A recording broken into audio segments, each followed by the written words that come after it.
let's start. Firstly, give us an introduction about yourself and what have you converted this year? So, my name is Rahul Chaudhary. I am from Jaipur, Rajasthan. I converted, I am Bangalore, I am Lucknow, NEET, and FMS is waitlisted. I think it should be getting converted. Okay. And do you have any work experience? So, I have been working for last 3.5 years in L&T, and that is what. So, I've been working after passing out my college in August 2019. So, I joined L&T. Mm-hmm. And how has your profile been like since 10th? So, in 10th class, I got 9.8 CGPA. Then in 12th, I opted for physics, chemistry, mathematics. So there I got 92.2%. And then I did graduation in mechanical engineering from National Institute of Technology, Agartala. So there I got a CGPA of 9.25.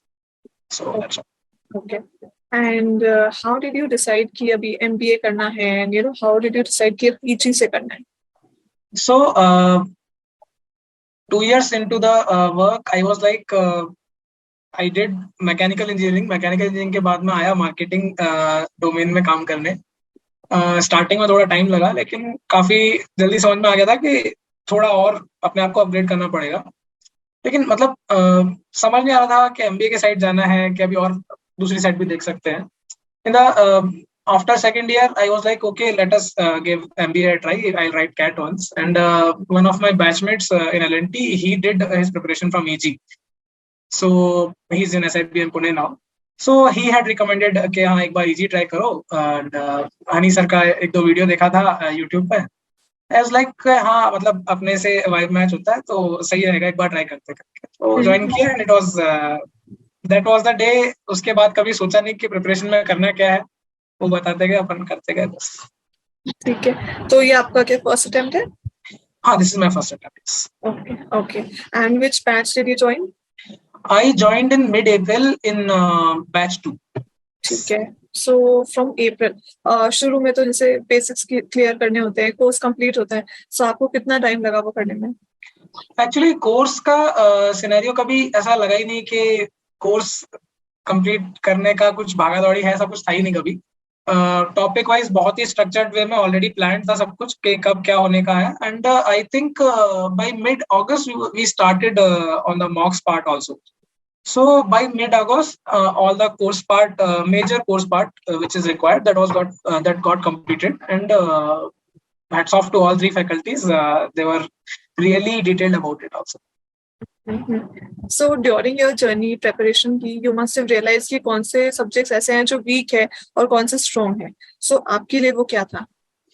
So being from engineering background, maths मेरा हमेशा से strong रहा है. And first attempt था, LRDA कभी देखा भी नहीं था कि ऐसा आता है करके. और VRC वाज लाइक किया है पहले, should not be that tough. लेकिन जब ज्वाइन किया, स्टार्ट किया तो लगा कि VRC में ज्यादा मेहनत लगेगी. LRDA फिर भी समझ में आने लगा काफी कंसेप्ट, अगर मैथ से सही रहता है तो मैच होता है. इंग्लिश में काफी थोड़ा टाइम लगा. एंड इनिशियली मतलब जिस तरह क्वेश्चंस आ रहे हैं, CR आ रहा है, तो उसको भी बनाने में टाइम लग जा रहा था. तो वहां से थोड़ा इंग्लिश पे ज्यादा फोकस किया. Daily articles we used to gate.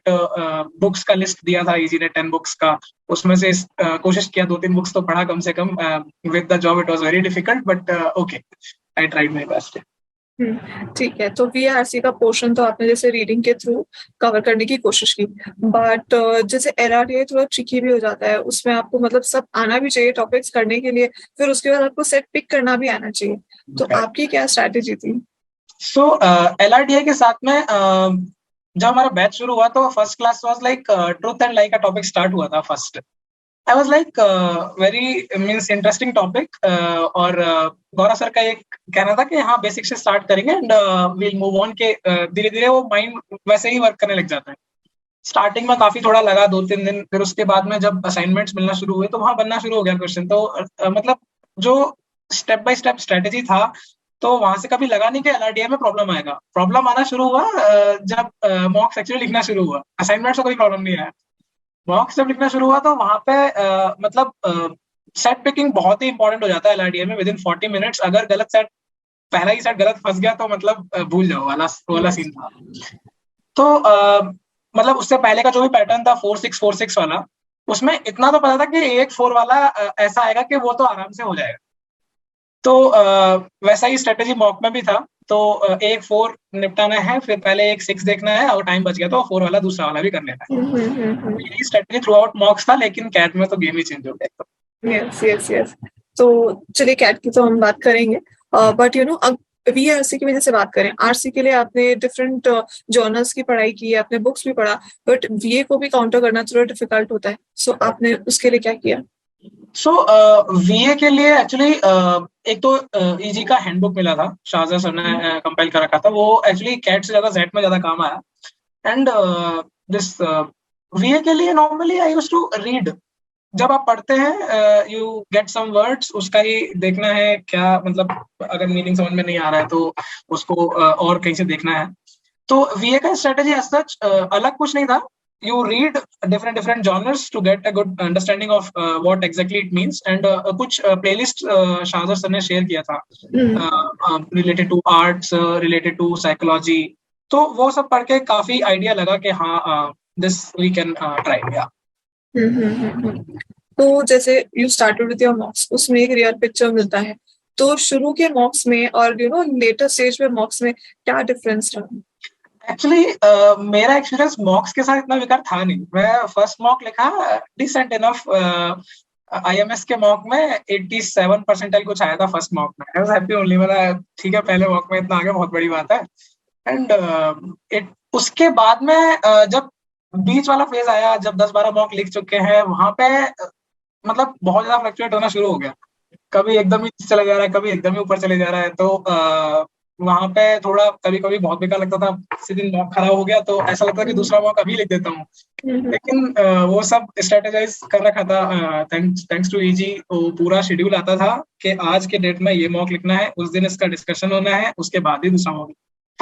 तो काफी हद तक मैनेज कर पाए उससे बेटर। एंड लेटर मॉक्स कैसे थे आपके, जो नवंबर के मंथ में होते हैं? सो नवंबर का मंथ एक्चुअली थोड़ा ट्रिकी हो गया था बिकॉज ऑफ माई जॉब। लेकिन हाँ मॉक्स मॉक्स स्कोर आई वुड से थोड़ा कंसिस्टेंट हो गए थे। मॉक्स स्कोर परसेंटाइल अगर थोड़ा ऊपर नीचे जा भी रहा है तो स्कोर कांस्टेंट हो गया था। EG के मॉक्स में या फिर IMS CL 3 लिए थे हम लोगों ने, तो सब में अराउंड 98-100 रॉ स्कोर आ जा रहा था। तो लगा था कि हाँ इतने में हो जाना है। एंड लेकिन थोड़ा ट्रिकी पार्ट इसलिए हो गया कि जस्ट EG में क्या मतलब, हनी सर हमेशा बोलते हैं कि एग्जाम के 2 वीक्स पहले से ऑफ ले लो, पूरा रिवीजन चलता है। और 1 वीक पहले जॉब की वजह से कॉन्फ्रेंस में दूसरी सिटी में भेज दिया। वहां पे पूरा अलग डिफरेंस, एक एग्जीबिशन था एक्चुअली, तो 4 दिन पूरा बुक्ड। और ये था आई थिंक 16 to 19 नवंबर की बात, 27 को कैट था। आई वॉज थोड़ा मतलब शॉक था कि ऐसा कैसे हो गया। मैं तो पूरा प्लान कर रखा था छुट्टी लेने का, उन्होंने पहले ही प्लान कर दिया चौपड़। तो वहां पर भी जाके, लेकिन एक एक्चुअली ना हनी सर ने एक बार एक क्लास में बहुत बढ़िया बात बोली थी, वो मेरे दिमाग में अभी तक रह गई है। उन्होंने बोला था कि बहाने तो सबके पास होते हैं, लेकिन ना उसको कोई सुनता नहीं है। अगर आप नहीं करोगे तो कोई कहीं तो कर रहा होगा और वो ले जाएगा।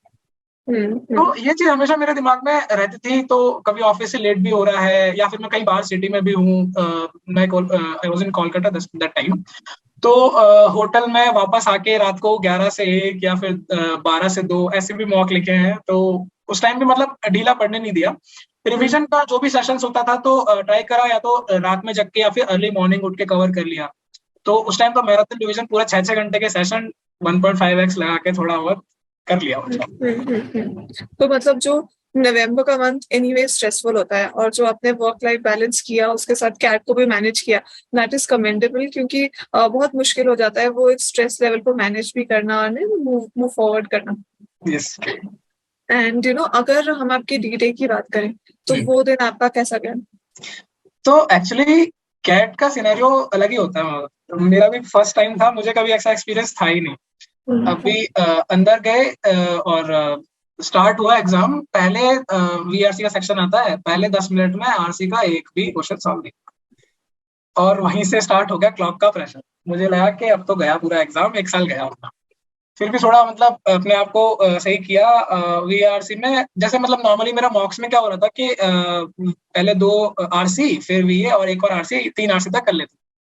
लेकिन वहां पे जो स्टार्टिंग में हुआ ना, उसके बाद में 2 ही आरसी हुए और वीए भी कंप्लीट अटेम्प्ट नहीं हो पाया मतलब। तो वीए आरसी में थोड़ा मतलब फीलिंग अच्छा नहीं था।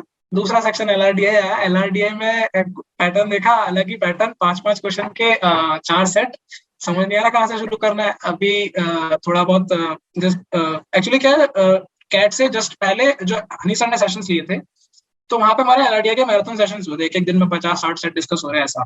तो वहां से काफी इंसाइट्स ये मिले थे कि मतलब क्वेश्चन देख के थोड़ा बहुत ये समझ में आता था कि किस टॉपिक से है।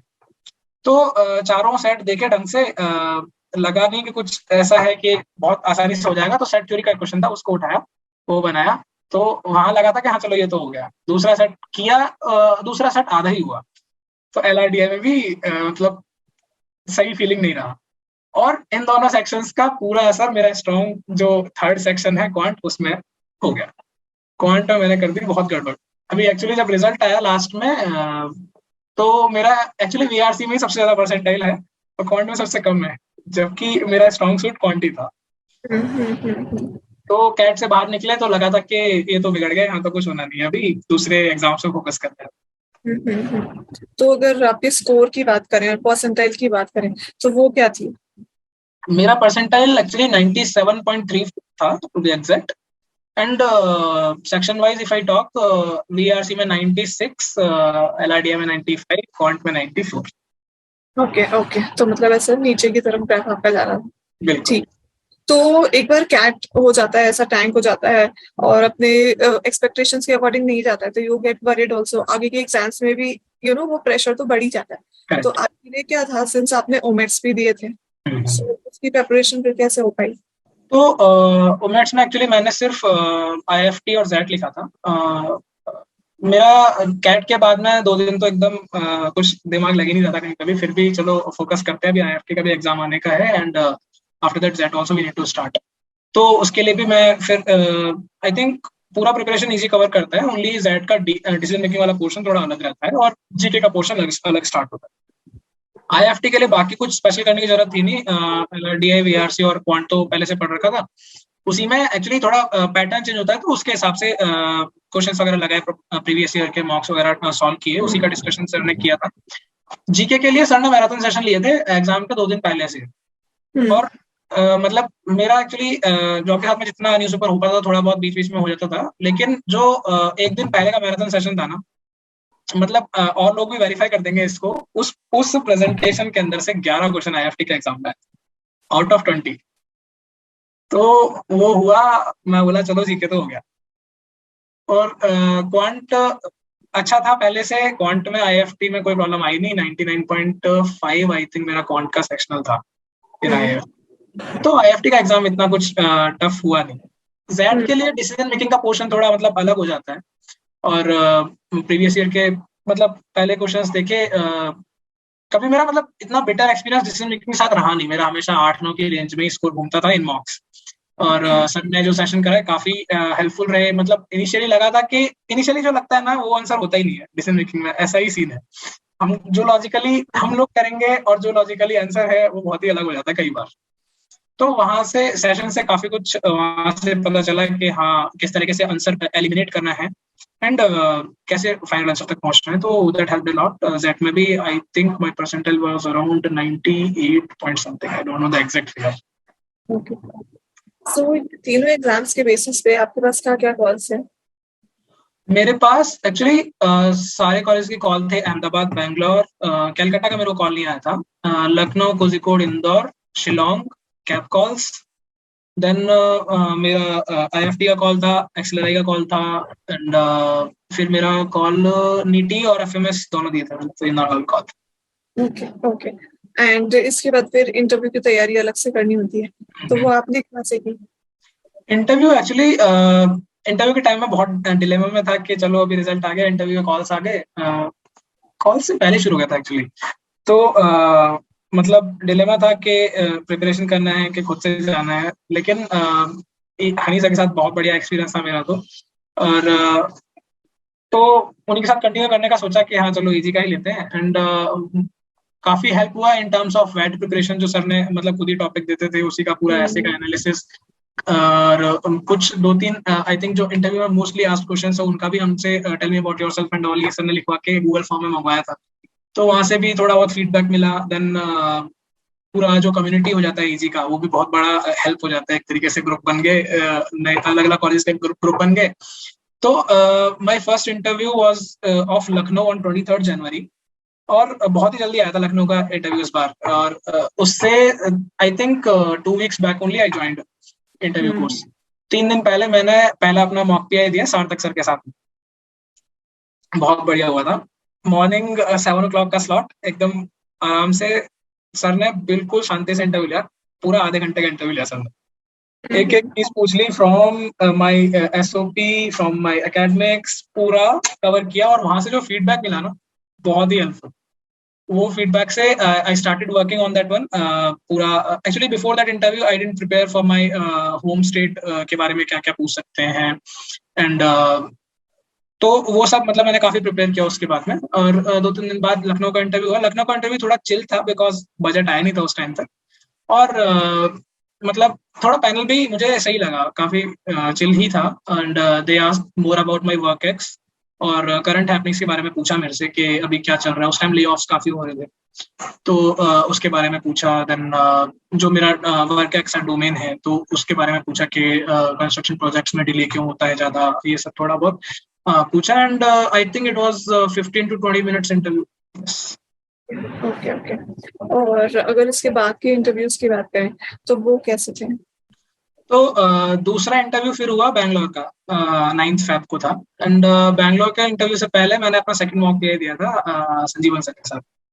That was actually quicker interview. मैं भी ऑफिस में ही था, ऑफिस से ही मैंने मॉक दिया अपना, कुछ 15-20 मिनट का मॉक हुआ।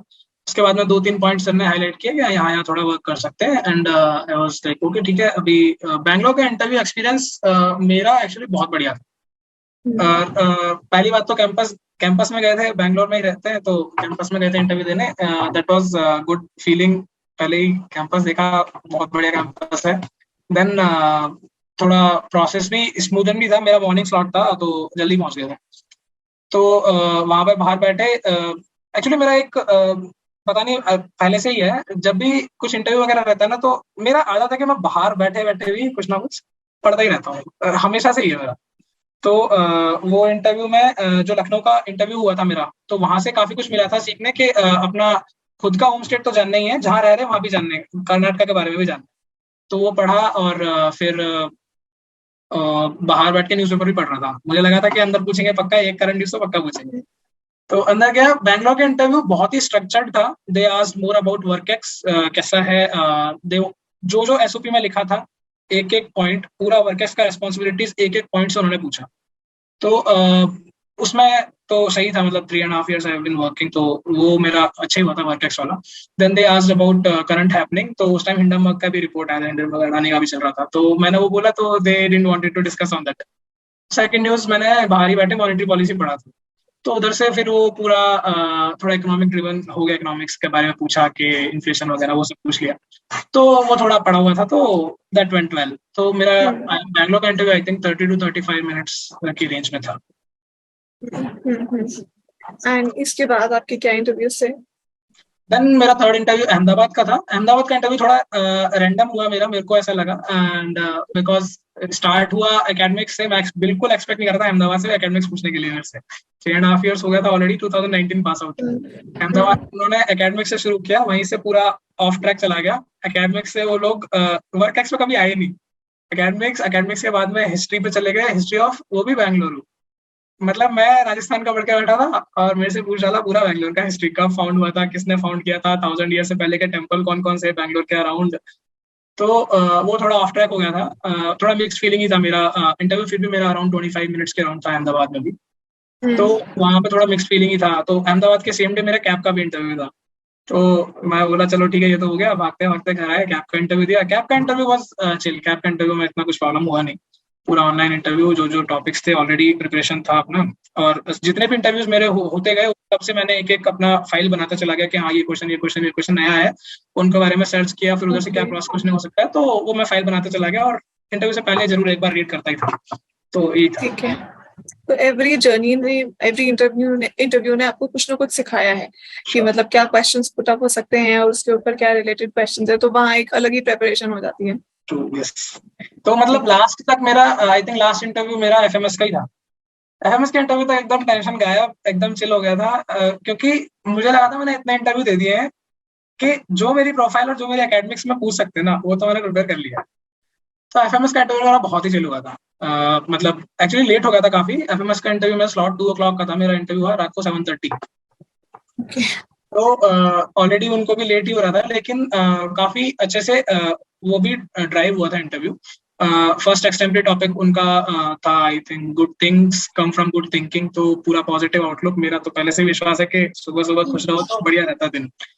तो वहां से शुरू हुआ। देन इंटरव्यू में थोड़ा ना वर्क एक्स के ऊपर ज्यादा फोकस किया। एकेडमिक्स में मेरे से एफएमएस ने कुछ नहीं पूछा। तो वर्क एक्स ड्रिवन इंटरव्यूज मेरे यूजुअली सब सारी अच्छी हुए थे। So that was also good experience for us. और ये एफएमएस का इंटरव्यू कितनी देर तक चला आपका? एफएमएस के इंटरव्यूज यूजुअली क्विक होते हैं। मेरा इंटरव्यू अराउंड 15 मिनट्स के अराउंड चलता है। अच्छा अच्छा, ठीक है। अच्छा, अगर मैं आपसे पूछूं कि आप क्या एडवाइस देना चाहेंगे आपकी पर्सनल जर्नी से निकाल के एस्पिरेंट्स को, तो वो क्या होगी? तो मेरा पर्सनल एडवाइस यही है कि अगर आप पीजी ज्वाइन कर रहे हो तो कुछ नहीं करना, आंख बंद करनी है, शेड्यूल आएगा, चुपचाप पढ़ लेना बस। कुछ कहीं और ना तो देखने की जरूरत है, कोई क्या मटेरियल लगा रहा है, कोई क्या पढ़ा रहा है, कोई जरूरत है ही नहीं। और ये भी जरूरत नहीं है, मतलब इनिशियली जब मैंने ज्वाइन किया था तो यूजुअली मेरा ना स्टार्टिंग से हैबिट है नोट्स बनाने का। तो मुझे लगा था यार सब बोलते हैं हमेशा नोट्स नहीं बनाना, नोट्स नहीं बनाना, कैसे होगा करके। एंड लास्ट तक इतना रिवीजन हुआ है ना, इतना रिवीजन हुआ है, मतलब कुछ भूल ही नहीं सकते कैट एग्जाम के अंदर बैठ के। ये तो रीजन नहीं रहेगा कि आपके कोई क्वेश्चन सॉल्व नहीं हुआ क्योंकि आपको याद नहीं रहा, ये तो हो ही नहीं सकता। तो अगर आप कर रहे हैं तो कोई टेंशन नहीं है, सब सब कुछ बना बनाया मिलेगा, चुपचाप बैठ के पढ़ना है बस। और ये वाला जो मेरा जो इंसिडेंट था, मतलब people actually pick motivation from some points. एक तो मेरा ये वाला पॉइंट जो आपको बताया कि कहीं कोई और तो मेहनत कर रहा है ज्यादा तो उसको मिल जाएगा पक्का। और दूसरा सर का ना एक और सर काफी बार बोलते हैं अभी ना जाऊंगा कहीं, अभी तो मेरी कामयाबी की सुहानी शाम बाकी है। तो that always sticks to my mind. तो अच्छा मोटिवेशन वगैरह सब सही था। गुड। यस, ये बिल्कुल सही बात है कि सर पढ़ाते तो हैं, उसके साथ मेंटरशिप, उसके साथ मोटिवेशन इतना मिल जाता है कि अगर आपका कोई भी मोमेंट ऑफ वीकनेस होगा उसमें भी आपको पंप अप कर ही देंगे वो। करेक्ट। So true. यस। सो आपने बहुत अच्छे से एक्सप्लेन किया अपनी जर्नी के बारे में, एंड आई एम श्योर जो भी आपने डिटेल्स शेयर किए हैं, जो स्टूडेंट्स हमें देख रहे हैं उनको बहुत हेल्प मिलेगी उससे। And thank you so much for taking out your time. We wish you all the very best. Thank you so much. It was nice connecting with you. Thank you. Yeah, same here. Bye.